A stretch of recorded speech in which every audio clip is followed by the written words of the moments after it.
नमस्कार साथियों, बहुत बहुत स्वागत है आपका हमारे यूट्यूब चैनल एस के नेक्स्ट एजुकेशन में। आज हम भारत के इतिहास से संबंधित 20 महत्वपूर्ण प्रश्नों के बारे में चर्चा करेंगे। अगर आप किसी भी प्रतियोगी परीक्षा की तैयारी कर रहे हैं तो ये प्रश्न आपके लिए बहुत ही महत्वपूर्ण होने वाले हैं। तो आइए शुरू करते हैं। हम पहला प्रश्न है, किसके शासनकाल में मुगल साम्राज्य अपने सामर्थ्य और शान के चरम उत्कर्ष पर पहुंच गया था?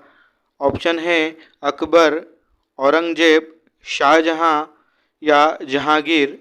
तो इसका सही उत्तर है शाहजहां। सम्राट जहांगीर की मौत के बाद छोटी उम्र में ही उन्हें मुगल सिंहासन के उत्तराधिकारी के रूप में चुन लिया गया था। 1627 में अपने पिता की मृत्यु के बाद वह गद्दी पर बैठे। उनके शासनकाल को मुगल शासन का स्वर्ण युग और भारतीय सभ्यता का समृद्ध काल भी बताया गया है। अगले प्रश्न की ओर बढ़ेंगे। प्रश्न क्रमांक 2 है, कृषि हेतु ऋण व्यवस्था सर्वप्रथम किस सुल्तान ने की? ऑप्शन है अलाउद्दीन खिलजी, फिरोज तुगलक, मोहम्मद तुगलक या सिकंदर लोदी। तो इसका सही उत्तर है मोहम्मद तुगलक। मोहम्मद तुगलक वह पहला सुल्तान था जिसने इन समस्याओं से जूझते हुए कृषि के बढ़ाने हेतु एक कृषि नीति को निरूपित करने का प्रयास किया। उसने जुताई योग्य भूमि के विस्तार तथा सिंचाई के लिए कुएं खोदने जैसे कार्यों हेतु सोनधर नामक कृषि ऋण प्रारंभ किया था। अगले प्रश्न की ओर बढ़ेंगे। प्रश्न क्रमांक 3 है, गुरु नानक का जन्म कहाँ हुआ था? ऑप्शन है कतीरपुर, तलवंडी, अमृतसर या आनंदपुर। इसका सही उत्तर है तलवंडी। 15 अप्रैल 1469 को गुरु नानक देव का जन्म तलवंडी ननकाना साहिब में हुआ था। इसी के कारण इन्हें नानक नाम से संबोधित किया जाता है। माना जाता है कि गुरु नानक देव ने ही सिख समाज की नींव रखी थी। इसी कारण इन्हें सिख संप्रदाय का संस्थापक कहा जाता है। अगले प्रश्न की ओर बढ़ेंगे। प्रश्न क्रमांक 4 है, अकबर ने पानीपत का द्वितीय युद्ध किस राजा के विरुद्ध लड़ा था? ऑप्शन है सिकंदर सूरी, बाज बहादुर, हेमू या शेरशाह। तो इसका सही उत्तर है ऑप्शन सी हेमू। पानीपत का द्वितीय युद्ध 5 नवंबर 1556 ईस्वी में लड़ा गया था। यह युद्ध दिल्ली के अफगान शासक आदिल शाह सूरी के वीर हिंदू सेना नायक हेमचंद्र विक्रमादित्य यानी हेमू और अकबर की मुगल सेना के मध्य हुआ। हेमू एक युद्ध मुगल सेनापति बैरम खां की कूटनीति चाल से हार गया। आंख में एक तीर लग जाने से हेमू की सेना बिखर गई और उसे हार का सामना करना पड़ा। अगले प्रश्न की ओर बढ़ेंगे। प्रश्न क्रमांक 5 है, मयूर सिंहासन किसके शासनकाल में बनाया गया था? ऑप्शन है शाहजहां, शाह आलम, अकबर या जहांगीर। इसका सही उत्तर है शाहजहां। मयूर सिंहासन वह मशहूर सिंहासन है जिसे मुगल बादशाह शाहजहां ने बनवाया था। पहले यह आगरे के किले में रखा गया था। वहां से इसे दिल्ली के लाल किले में ले जाकर रख दिया गया। इसका नाम मयूर सिंहासन इसलिए पड़ा क्योंकि इसके पिछले हिस्से में 2 नाचते हुए मोर दिखाए गए हैं। अगले प्रश्न की ओर बढ़ेंगे। प्रश्न क्रमांक 6 है, शिवाजी के जीवन की अंतिम घटना निम्नलिखित में से कौन सी थी? ऑप्शन है सूरत की लूट, शाइस्ता खां पर हमला, पुरंदर की संधि या राज्याभिषेक। तो इसका सही उत्तर है विकल्प डी राज्याभिषेक। छत्रपति शिवाजी राजे भोसले भारत के एक महान राजा एवं रणनीतिकार थे जिन्होंने 1674 ईस्वी में पश्चिम भारत में मराठा साम्राज्य की नींव रखी। इसके लिए इन्होंने मुगल साम्राज्य के शासक औरंगजेब से संघर्ष किया। सन 1674 में रायगढ़ में उनका राज्याभिषेक हुआ और वह छत्रपति बने। अगले प्रश्न की ओर बढ़ेंगे। प्रश्न क्रमांक 7 है, रविंद्रनाथ टैगोर इनमें से क्या थे? ऑप्शन है चित्रकार, कवि, लेखक या ये सभी। तो इसका ऑप्शन है, उत्तर है विकल्प डी, ये सभी। रविंद्रनाथ टैगोर विश्वविख्यात कवि, साहित्यकार, दार्शनिक और भारतीय साहित्य के नोबेल पुरस्कार विजेता हैं। उन्हें गुरुदेव के नाम से भी जाना जाता है। बांग्ला साहित्य के माध्यम से भारतीय सांस्कृतिक चेतना में नई जान फूंकने वाले युग दृष्टा वे ही थे। वे एशिया के प्रथम नोबेल पुरस्कार सम्मानित व्यक्ति हैं। अगले प्रश्न की ओर बढ़ेंगे।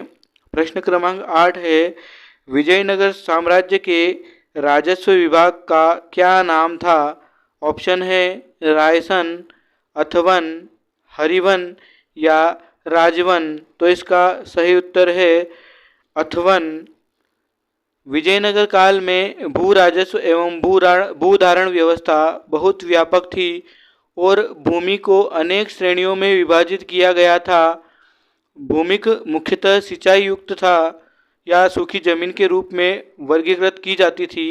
लगान का निर्धारण भूमि की उत्पादकता और उसकी स्थिति के अनुसार किया जाता था, परंतु भूमि से होने वाली पैदावार और उसकी किस्म भू राजस्व निर्धारण का सबसे बड़ा आधार थी। विजयनगर काल में पूरे साम्राज्य में भू राजस्व की दरें समान नहीं थी। अगले प्रश्न की ओर बढ़ेंगे। प्रश्न क्रमांक 9 है, किस मुगल शासक के काल में सर्वाधिक गैर मुस्लिम सरकारी सेवाओं में नियुक्त हुए थे? ऑप्शन है अकबर, जहांगीर, शाहजहां, औरंगजेब। तो इसका सही उत्तर है औरंगजेब। औरंगजेब के समय आमेर के राजा जय सिंह, मेवाड़ के राजा राज सिंह और जोधपुर के राजा जसवंत सिंह प्रमुख राजपूत राजा थे जो औरंगजेब की सरकारी सेवाओं में नियुक्त हुए थे। अगले प्रश्न की ओर पढ़ेंगे। प्रश्न क्रमांक 10 है, मराठा साम्राज्य के पतन के बारे में निम्न में से कौन सा कथन सही नहीं है? ऑप्शन है अहमद शाह अब्दाली से पानीपत के युद्ध में पराजय, बालाजी बाजीराव की अव्यावहारिक साम्राज्यवादी नीति, छापामार रणनीति का त्याग या मुगलों से लगातार संघर्ष। यहाँ पे संघर्ष है, ये जो पूरा छपा नहीं है, तो इसका सही उत्तर भी यही है, मुगलों से लगातार संघर्ष। मराठों के पतन के कारणों में पेशवा माधवराव की मृत्यु थी, जिसके उत्तराधिकारी युद्ध चला। इसके पश्चात योग्य नेता नाना फडणवीस की मृत्यु, राम शास्त्री की मृत्यु, महादजी तथा हरिवंत और अहिल्या की मृत्यु आदि के कारण मराठे अपने को संभाल नहीं पाए। इस कारण उनमें अराजकता उत्पन्न हुई और उनकी पराजय हो गई। अगले प्रश्न की ओर बढ़ेंगे। प्रश्न क्रमांक 11 है, किस सुल्तान ने सर्वप्रथम उत्तर भारत में सिंचाई हेतु नहरों का जाल सा फैला दिया था? ऑप्शन है गयासुद्दीन तुगलक, अलाउद्दीन खिलजी, फिरोज तुगलक या मोहम्मद तुगलक। तो इसका सही उत्तर है फिरोज तुगलक। फिरोज शाह तुगलक तुगलक वंश का तीसरा शासक था, जिसने 1320 से 1412 ईस्वी तक दिल्ली पर शासन किया था। वह 1351 से 1388 ईस्वी तक सत्ता में रहा।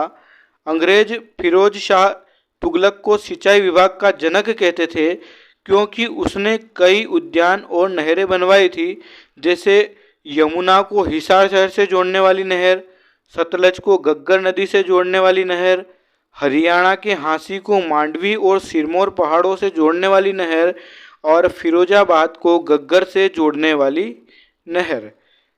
अगले प्रश्न की ओर बढ़ेंगे। प्रश्न क्रमांक 12 है, सिंधु सभ्यता के लोग निम्न में से किसकी खेती नहीं करते थे? ऑप्शन है गेहूं की, गन्ने की, कपास की या जौ की। तो इसका सही उत्तर है गन्ने की। सिंधु घाटी सभ्यता में जौ, गेहूं, चावल के साथ साथ अंगूर, खीरा, बैंगन, हल्दी, सरसों, जूट, कपास और तिल की पैदावार होती थी, लेकिन वे गन्ने की खेती नहीं करते थे। अगले प्रश्न की ओर बढ़ेंगे। प्रश्न क्रमांक 13 है, किस वर्ष अंग्रेजों ने मुगल सम्राट से पंजाब बंगाल में निशुल्क व्यापार करने का फरमान प्राप्त किया? ऑप्शन है 1717 ईस्वी, 1715 ईस्वी, 1757 ईस्वी या 1764 ईस्वी। तो इसका सही उत्तर है 1717 ईस्वी। हैमिल्टन ने बादशाह फर्रुख सियर की एक खतरनाक बीमारी से छुटकारा दिलाने में सफलता प्राप्त कर ली थी, जिससे बादशाह ने प्रसन्न होकर 1717 ईस्वी में एक शाही फरमान जारी किया। इस फरमान के अंतर्गत अंग्रेजों को 3000 रुपये वार्षिक कर के बदले बंगाल में व्यापार करने का जो अधिकार मिला था वह पुष्ट हो गया था। अगले प्रश्न की ओर बढ़ेंगे। प्रश्न क्रमांक 14 है, जैन धर्म के प्राचीन आगम ग्रंथों की भाषा थी? ऑप्शन है संस्कृत, पाली, प्राकृत या तमिल। तो इसका सही उत्तर है प्राकृत।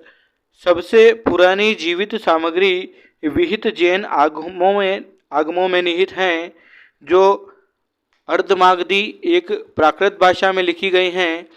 बाद के जैन भिक्षुओं द्वारा इन विहित ग्रंथों पर विभिन्न टिप्पणियां लिखी गई। बाद में संस्कृत और महाराष्ट्री प्राकृत जैसी अन्य भाषाओं में भी रचनाएं लिखी गई। अगले प्रश्न की ओर बढ़ेंगे। प्रश्न क्रमांक 15 है, गोवा को 25वां राज्य का दर्जा कब दिया गया था? ऑप्शन है 25 जनवरी 1971 ईस्वी, 20 फरवरी 1987 ईस्वी, 30 मई 1987 ईस्वी या 21 जनवरी 1972 ईस्वी। तो इसका सही उत्तर है ऑप्शन सी 30 मई 1987 ईस्वी। गोवा क्षेत्रफल के अनुसार भारत का सबसे छोटा और जनसंख्या के अनुसार चौथा सबसे छोटा राज्य है। पूरी दुनिया में गोवा अपने सुंदर समुद्र के किनारों और प्रसिद्ध स्थापत्य के लिए जाना जाता है। गोवा पहले पुर्तगाल का एक उपनिवेश था। पुर्तगालियों ने गोवा पर लगभग 450 सालों तक शासन किया और 19 दिसंबर 1961 में यह भारतीय प्रशासन को सौंपा गया। 19 दिसंबर 1961 से 30 मई 1987 तक गोवा, दमन और दीव का क्षेत्र भारत का केंद्र शासित प्रदेश था।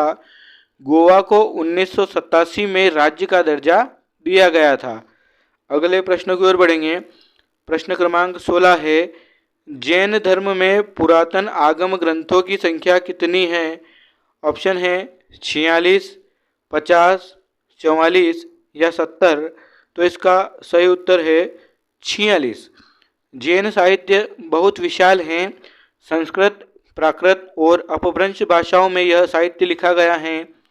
भगवान महावीर स्वामी की प्रवृत्तियों का केंद्र मगध रहा है, इसलिए उन्होंने यहाँ की लोक भाषा अर्धमागधी में अपना उपदेश दिया, जो उपलब्ध जैन आगमों में सुरक्षित हैं।